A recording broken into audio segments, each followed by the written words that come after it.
سب kilo کال بول گئے،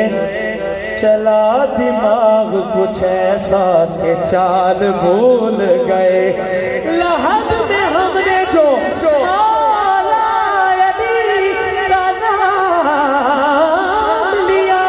قسم خدا کی فرشتے سوال بھول گئے موت کے۔ اللہ من الشیطان الرجیم، بسم اللہ الرحمن الرحیم۔ لا يعصون اللہ ما امرهم ويفعلون ما یؤمرون، صدق اللہ العظیم۔ اللہم صلی علی محمد وعلی آل محمد وبارک وسلم۔ عزیزان، اللہ تبارک و تعالی نے قرآن مجید برہان رشید میں ارشاد فرمایا، لا يعصون اللہ ما امرهم ويفعلون ما یؤمرون۔ طاقتور فرشتے مقرر ہیں جو اللہ کے حکم کی نافرمانی نہیں کرتے اور وہی کرتے ہیں جو انہیں حکم دیا جاتا ہے۔ فرشتے اللہ تبارک و تعالیٰ کی وہ نوری مخلوق ہے جن کو اللہ تعالیٰ نے بہت زیادہ خصوصیات سے نوازا ہے۔ نہ آنکھوں کی نیند انہیں جھکاتی ہے، نہ تسبیح خدا کرنے سے وہ تھکتے ہیں، نہ سہو و نسیان ان پر عارض ہوتا ہے اور نہ بدن کی سستی۔ قرآن مجید میں بھی صراحت سے یہ بیان ہو چکا کہ وہ ہرگز گناہ اور معصیت سے آلود نہیں ہوتے، اور عذاب پر مامور فرشتوں کے بارے میں ارشاد ہوا کہ وہ ہرگز اللہ کے حکم کی مخالفت نہیں کرتے۔ تو فرشتے وہ مخلوق جو اللہ کے حکم کے خلاف نہیں کرتے اور وہی کرتے ہیں جس کا ان کو حکم ہوتا ہے۔ لیکن آپ نے سنا کہ ایک نعت پڑھنے والا نعت خوان جو ہے وہ اس طرح کے اشعار پڑھ رہا ہے جن کے ذریعے فرشتوں کے اوپر ایک بہت بڑا الزام جو ہے وہ عائد ہوتا ہے۔ اس نعت خوان نے یہ کہا کہ سب کیل و کال بھول گئے، چلا دماغ کچھ ایسا کہ چال بھول گئے۔ لحد میں جو مولا علی کا نام لیا، قسم خدا کی فرشتے سوال بھول گئے۔ اس شعر میں اس نے دو باتیں بہت خطرناک قسم کی باتیں کی ہیں۔ ایک تو اللہ کے نام کی قسم کھا کے جھوٹ بولا ہے اور بہت بڑا جھوٹ بولا ہے، اور جو جھوٹ بولا ہے وہ یہ کہ فرشتے سوال بھول گئے۔ تو فرشتوں کو بھولنے والا کہنا، نسیان کی نسبت فرشتوں کی طرف کرنا یا اس طرح کی کوئی بات کرنا کہ جس سے یہ بات لازم آئے کہ فرشتے بھول گئے، تو قرآن مجید برہان رشید کی وہ آیت پارہ نمبر 28 سے میں پہلے پڑھ چکا، اور آپ اس کا کلام بھی سن چکے اس کی آواز میں۔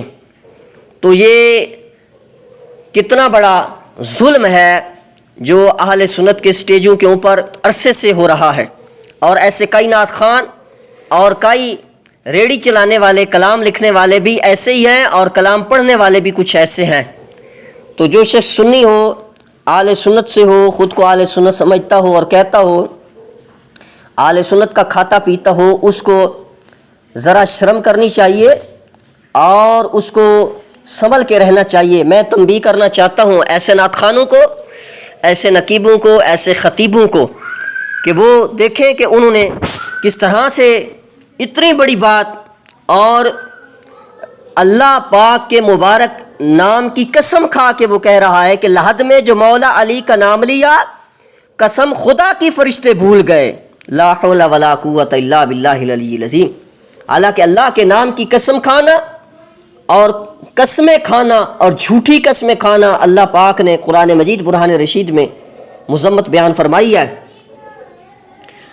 قرآن مجید میں اللہ تعالیٰ نے اس قسم کی جھوٹی قسمیں کھانے والوں کی بڑی مذمت بیان فرمائی ہے، کیونکہ یہ جھوٹ کی ایک بدترین شکل ہے جس میں جھوٹی قسم کھانے والا اپنے ساتھ اللہ تعالیٰ کی ذات کو بھی جھوٹی گواہی میں شریک کر لیتا ہے۔ قرآن مجید میں اللہ تعالیٰ نے جھوٹی قسمیں کھانے والے شخص پر اعتبار نہ کرنے کا حکم دیا، اور اسے ایسے انسان کا عیب اللہ تبارک و تعالیٰ نے بتلایا ہے۔ قرآن مجید برہان رشید میں ارشاد ہوتا ہے سورہ قلم میں، اور کسی بھی ایسے شخص کی باتوں میں نہ آنا جو بہت قسمیں کھانے والا بے وقعت شخص ہے۔ اللہ تعالیٰ نے یوں تو کئی آیات میں ایسے لوگوں کی مذمت کو بیان فرمایا ہے کہ جو جھوٹی قسمیں کھاتے ہیں، بات بات پہ جھوٹی قسمیں کھاتے ہیں،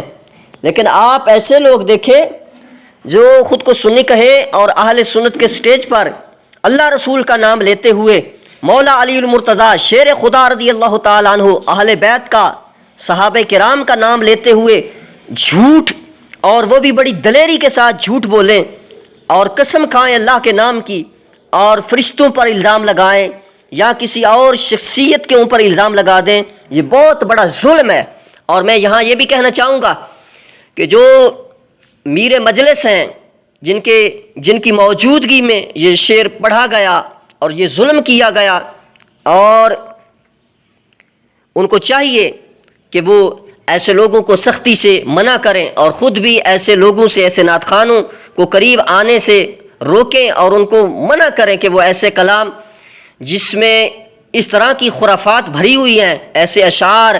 اور ایسے کلام آج کل لکھے جا رہے ہیں، ان کو اپنے پاس آنے سے، اور اگر آ بھی گیا تو ایسے کلام پڑھنے سے نہ صرف منع کریں بلکہ ان کی اچھے طریقے سے اصلاح کریں، اور خود بھی پیر صاحب، ایسے اور بھی جتنے پیر صاحبان ہیں یا جو حضرات جو ہیں، جہاں بھی وہ زیر صدارت کی کرسی پہ جہاں بھی بیٹھتے ہیں، ان کو چاہیے کہ وہ اپنی صدارت کا حق نبھائیں اور وہ ایسے لوگوں کو جو ہے وہ لگام ڈالیں اور ان کو اچھائی کی طرف لائیں۔ اگر کوئی بھی پیر، کوئی بھی ایسا شخص جس کی صدارت ہو، اگر وہ ایسے لوگوں کو لگام ڈالنا شروع کر دے تو انشاءاللہ یہ دنیا دیکھے گی کہ اہل سنت کے سٹیج کے اوپر کوئی شخص بھی ایسی گندگی نہیں کرے گا، نہ وہ کسی اہل بیت کے فرد کی طرف کوئی جھوٹ منسوب کرے گا، نہ صحابہ کی طرف جھوٹ منسوب کرے گا، نہ اللہ رسول کی طرف جھوٹ منسوب کرے گا۔ لیکن یہ بہت بڑی کمی ہے کہ ایسے لوگ جو ایسے نعت خوانوں کو بلکہ الٹا پیسے دیتے ہیں اور ان کی ایسے جھوٹ پر اور ایسی گندگی پر ان کی حوصلہ افزائی کرتے ہیں، اگر ان کی حوصلہ شکنی کی جائے تو یقیناً یہ راستہ جو ہے ان کا اس طرح سے روکا جا سکتا ہے۔ اور یوں ہم اپنے اس پیغام سے اپنے تمام ساتھیوں کو آگاہ کرنا چاہتے ہیں کہ ہمارا پیغام اس شخص تک پہنچایا جائے، اور بالکل وہ واضح الفاظ میں اپنے ان اشعار سے وہ لکھنے والا بھی اور پڑھنے والا بھی جو